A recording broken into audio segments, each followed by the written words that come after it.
So if you're not happy with how much money you're making right now, maybe you're working a 9-to-5 job and you're only making about $50,000 or $60,000 per year. Well, I got good news for you. In real estate, you can make millions of dollars per year. Hey guys, it's Andy Coleman. Should you get your real estate license in 2023? Right now is a perfect time to get your real estate license. It's not a buyer's market. It's not a seller's market. Right now, it's a renter's market. So it's a perfect time to start stacking up renters because eventually you're going to turn them into buyers. For a new real estate agent coming in, that is a nightmare.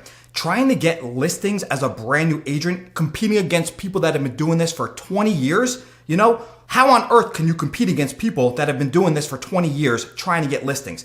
It's next to impossible. Now listen, you still can do it, but the barrier to entry is much, much easier right now in 2023. Definitely way easier than it has been in the previous 3 years. So I'm gonna go over some pros and cons of if you should try to get your real estate license in 2023. How do you like the career you're in right now? Do you like working for somebody else? Are you happy working a 9-to-5 job if that's what you're doing right now? Or do you think you'd be happier being your own boss, running your own business, making your own schedule, doing anything you want at any time? Your only boss is basically the clients that you're working for. And even then, they're not really your boss, but they're the people that you kind of have to answer to, if anything at all.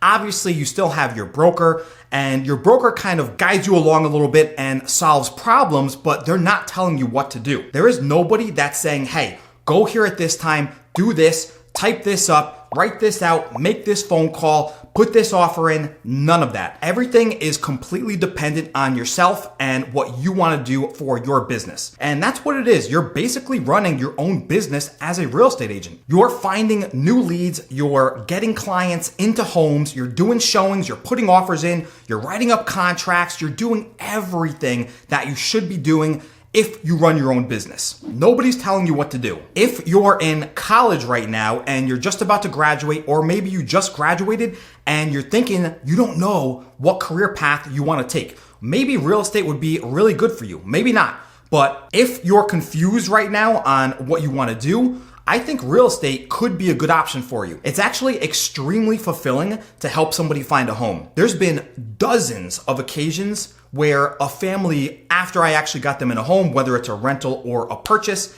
they would cry to me and thank me so much from the bottom of their heart because before they met me, they went through realtor after realtor after realtor and nothing was happening. They could not get into a home. I find them a home and they have a roof over their head. That's something that's extremely important. You need 3 basic necessities in life. That's food, water, and shelter. And as a real estate agent, you're fulfilling one of those basic needs, is shelter.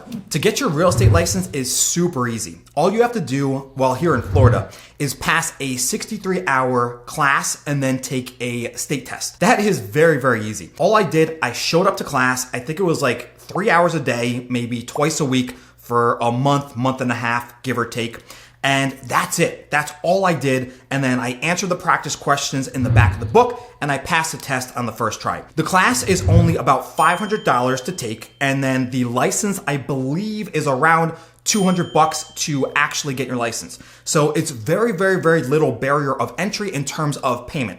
If you're graduating high school and you have to go to college, you're spending tens of thousands of dollars per year, and then you might end up in a career you don't even like, or you might end up with a degree you don't even use. For real estate, you can try it out for $700 all in total. That's all you need, and then you can try out to see if real estate will be a good fit for you or not. So if you're undecided if you want to go to college or not, or if you just graduated college, you can try getting your real estate license and giving it a shot. It's very easy to get your license and it's very affordable. So as I was saying before, it's a really good time to get in because it's not a seller's market anymore. Over the past 3 years, it was a complete seller's market and it was so tough as a new agent. So I found a niche. I ended up doing rentals. I focused heavily on rentals. I focused on the tenants. Everybody was going after the big bucks, the listings, the purchases. That's what everybody was going after, but not me. I focused on the little guys, the smaller commissions. If you have a buyer or a seller, typically only if you get one side, because if you get both sides, you actually double this, you're gonna get about $15,000 on average for a $500,000 purchase or listing. That's a massive check. To get $15,000 for maybe 10 hours of work, because that's really all it is. For an actual purchase, you're probably doing about 10 hours of work, give or take. Sometimes a lot less, sometimes a little bit more, really depends. But for me, on average, I'm probably doing about 10 hours of work total, and I'm making about $15,000 on average. If you're doing a rental, however, it's much, much faster. You're probably only putting in about 2 hours of work, maybe 3 hours of work at absolute most. You're only doing a couple showings. I mean, this is a rental.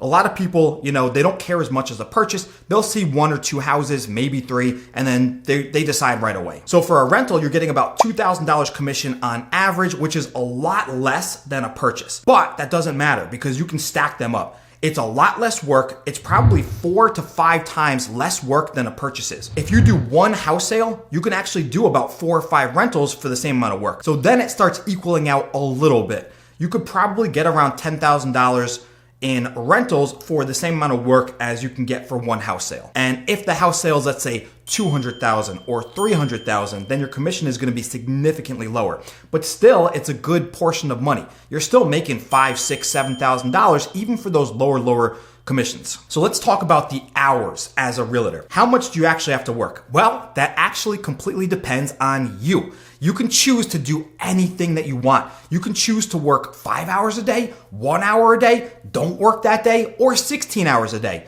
Whenever you're sleeping, you're not working. Whenever you're awake, you're working. That's the mentality. If you want to be extremely successful, I recommend working when you're awake, basically. So the only times I'm not working is when I'm sleeping.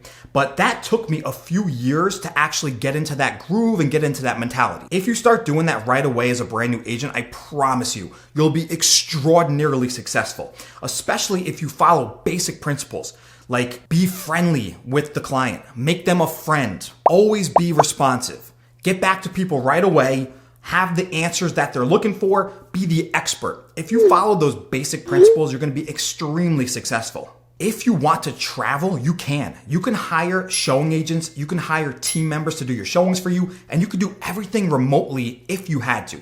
Let's say you wanted to go away for a week or 2 weeks or 3 weeks. It's okay. You can hire showing agents to actually show your properties for you, which is absolutely fine because you could do everything from your laptop or your phone. So the hours really depend on what you want to do. For me personally, in my first year of real estate, I worked about 6 hours per day. That was it. And I kind of took off Saturdays and Sundays sometimes. I wasn't working all the time like I am now. In my first year, I did about $80,000 in commission, and that was only working about 6 hours per day. In my second year, I actually worked about 12 hours per day, and I started working 7 days per week, but I made a ton of money. I made about $250,000 in my second year of real estate.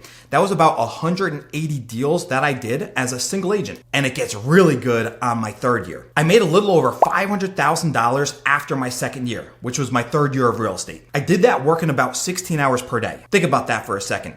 If somebody told you you can work for 16 hours per day but make $500,000 a year after 2 years into a new career, I think that sounds pretty good, don't you? Now, when I say I'm working 16 hours per day, I don't mean you have to actually work 16 hours per day. There are times where I go to the shooting range or go and play tennis or basketball or go for a run or go to the gym. Whatever it is, you don't have to actually be working 16 hours per day. I say that meaning you're always working. You're never going to turn your phone off and stop responding to people. Yes, you might take an hour, 2, 3 hours to get back to somebody, but you're always going to be there to respond to them and help them out. That's what's going to separate you from the other agents that turn their phones off. I have agents, listing agents that I call and they say, oh, it's 5 o'clock, I don't work. Or, oh, it's Saturday and Sunday, I don't work on the weekends. And then I look them up in my MLS because we can look up how many deals other agents do. And they've done like 5 or 6 deals. And I'm like, oh, no wonder why you're not successful. You're barely working. So you can choose how much you want to work. That's the beauty of real estate. If you want to be extremely successful, yes, I recommend working a lot, but you don't have to. It's whatever you actually want to do. Okay, so let's talk a little bit about the brokerages now. So you have your choice on what brokerage that you want to choose as a real estate agent. Right now is the best time to get into eXp Realty. That's the company that I work for. I'm going to do some other videos stating the pros and cons of working for eXp, but right now I'm finding that it's the best real estate company on planet Earth by far. I don't even see any close seconds. I've been recruited by every single brokerage imaginable. Everybody is trying to recruit me. I did 240 deals last year as a solo agent. I'm an icon agent, so that means I get $16,000 back in stock after I hit a certain number. For me, that's $100,000 in commission. So after you do over $100,000 in commission, if you're with eXp Realty, they give you back your first 20%. You have to remember, when you're working for a brokerage, you get a commission split. The brokerage gets a certain portion and you get a certain portion. For eXp Realty, it's an 80-20 split. The broker gets 20% and you get 80%. But you can cap and you can go to 100% commission if you do $80,000. If you do $100,000, which is an extra $20,000 on top of that, then you reach icon. And then they'll give you back that first 20% in stock. I like that a lot better, getting that in stock, because one, I don't have to pay taxes on that until I cash the stock out, which is really cool. Two, right now, eXp stock went down to like $10 per share. When I had iconed and gotten that $16,000, I think it was around $10 per share. So obviously my $16,000 is going to turn into way, way more as long as I hold the stock and don't sell until it goes back up. And I think the previous high was about $80 per share.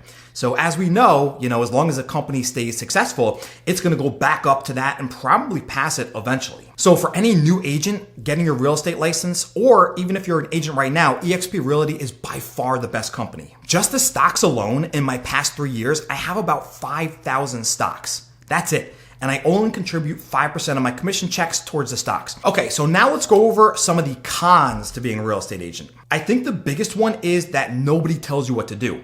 So if you're looking for somebody to sit there and say, hey, go and do this, go and do that, write this contract, put this offer in, go and do that showing, get this lead that way, that's not necessarily going to happen unless if you join a team or if you get a mentor. If you join a team and you have a really strong and successful team leader, they can mentor you and they could actually tell you what to do. They can give you leads. I mean, there's so many different options if you join a team. Me personally, I did not, and I did everything on my own, which was pretty frustrating at times because I went a few months barely making any money. I think in my first month, I only made about $2,000. I only did one rental deal, but I picked it up pretty quickly and I got the hang of it. And in my second month, I made about $6,000. My third month, $8,000. And then it went so on and so forth from there. And to solve some of those cons of not knowing what to do, if you join a brokerage like eXp, we have thousands of training courses. We have live training courses where people are actually teaching you on eXp World. We have pre-recorded courses. We have morning masterminds as well. This is just in the team that I'm in now. And I said before, I'm not on a team. I'll explain it really quickly. So if you sign up under somebody, they get a small portion of your commission. eXp pays for it though. You don't have to worry about that. So they have an incentive to help you out. On the team I'm on now, we have these morning meetings. And they're basically masterminds. From 8:30 a.m. to 10 a.m., we have different subjects every single day. I've learned more in these morning masterminds than I did in probably 6 months of real estate on my own. I'm so happy I joined this team and this company. If anybody's thinking about getting into real estate and you need help, you don't know where to start, definitely reach out to me. Check the description. I'm gonna put my contact info in there. Definitely reach out to me. I can definitely guide you guys along and help you out. I know what it was like to struggle and not have any guidance, and it could be really tough at first.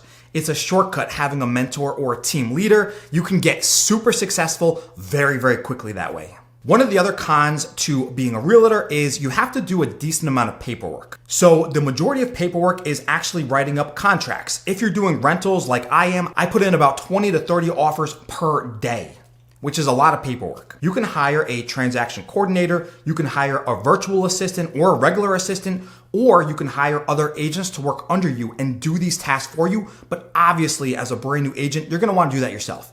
You're gonna wanna learn and figure out how to do it and then become an expert in it. This way you can outsource it. The other paperwork that you're doing is lease agreements and gathering up documents like credit and background reports, pictures of driver's licenses, proof of income. If you're doing a house sale, you're gonna be getting pre-approvals, proof of funds, things like that. The paperwork is not too difficult. Anybody can do it. It's pretty easy, but it could be time consuming if you're putting in a lot of offers and if you're doing a lot of deals, but that's how you make a lot of money. The benefit is you don't have to actually be in any particular office. We have offices all over the country, so I can pop in any office I want in South Florida. We have dozens of offices all over the place. Me personally, I never do. I have an at-home office that I work out of, and I am more comfortable doing that, and I'm driving around a lot. So for some people, that can be a con. If you're in your car, driving around all over the place, you're putting on a lot of miles in your car, and some people don't like driving. Me personally, I love to drive. I ended up buying a 2022 BMW M3, and it is a blast to drive. I have so much fun driving that thing. I look forward to doing the showing because then I get to drive my car. So for me, I actually enjoy it. That's a pro for me. For other people, that might be a con if you do not enjoy driving, because as a realtor, you do have to drive a good amount. Until you could build up a team and have them do showings for you, in the beginning, you're gonna have to drive around a lot. But that's also a tax write-off. So as many miles as you're driving, you can write that all off. So if you're not happy with how much money you're making right now, maybe you're working a 9-to-5 job and you're only making about $50,000 or $60,000 per year. Well, I got good news for you. In real estate, you can make millions of dollars per year. As a third-year real estate agent right now, I'm making over $500,000 per year. I did that very, very quickly. And I can easily teach anybody how to make 6 figures per year within their first year. If I had somebody to tell me everything that I was doing now in the very beginning, I would have been way more successful. Imagine I had worked 12 hours a day in my first year. I would have made well over $80,000. So to sum it up, ask yourself, do you think real estate is the right career for you? If you like working for yourself, if you don't like going into an office Monday through Friday from 9 a.m. to 5 p.m., if you don't like that tedious kind of schedule, if you don't like sitting in traffic all the time, because remember, as a realtor, you can schedule showings whenever you want. You can do walkthroughs whenever you want. There is no obligations. You do whatever you want. If you think that would be fun, maybe real estate's a good career for you. If you like that structure of somebody telling you what to do, that's still okay, because like I said before, you can join a team. You can have a mentor that will guide you and show you what to do. And there is no ceiling on how much money you can make as a realtor. And with eXp Realty, there's actually paths to earn passive income. If you recruit agents, you get 3% of every single deal that they do just for them signing up under you. So think about it. If you can get 1,000 agents under you, and I know that sounds like a lot, but we have a ton of people that have thousands of agents. You can make millions of dollars per year in passive income just by bringing agents in under you. So when you become successful enough on your own and you think you've become an expert in whatever niche that you're trying to go for, you can start recruiting agents and you can earn tons of passive income. And then you could also learn how to invest in properties. How do you think the rich get rich? They invest in real estate. There are so many people out there that invest in real estate right now that are making tons of passive income. A lot of people get their real estate license just to learn how to actually buy and sell properties. You could do flips, you can do long-term holds, you can get renters in there, you could buy multifamily units. I mean, you have so many options if you actually want to become an investor. So getting a real estate license will help you if you even want to become an investor. I've mastered doing rentals and purchases and listings and all of that. So now I'm moving on to my next phase, which is helping other agents and investing in properties. I'm gonna start giving back now and trying to teach other agents how to do what I've already done. That's the beauty of real estate. It doesn't have to stop with doing rentals or doing purchases or doing listings or buys. It doesn't have to stop there. There are so many other options as a real estate agent. That's why I love this career so much. I'm running my own business. Nobody's telling me what to do. I'm gonna be as successful as I want to be. If I wanna be successful, I'm gonna put in the hard work and I'm gonna make it happen. Thank you guys so much for watching. I hope you enjoyed this video. Stay tuned for the next one. Don't forget to hit the like button, hit the subscribe button, hit the bell icon, and I'll catch everybody in the next one. All right, that was pretty good.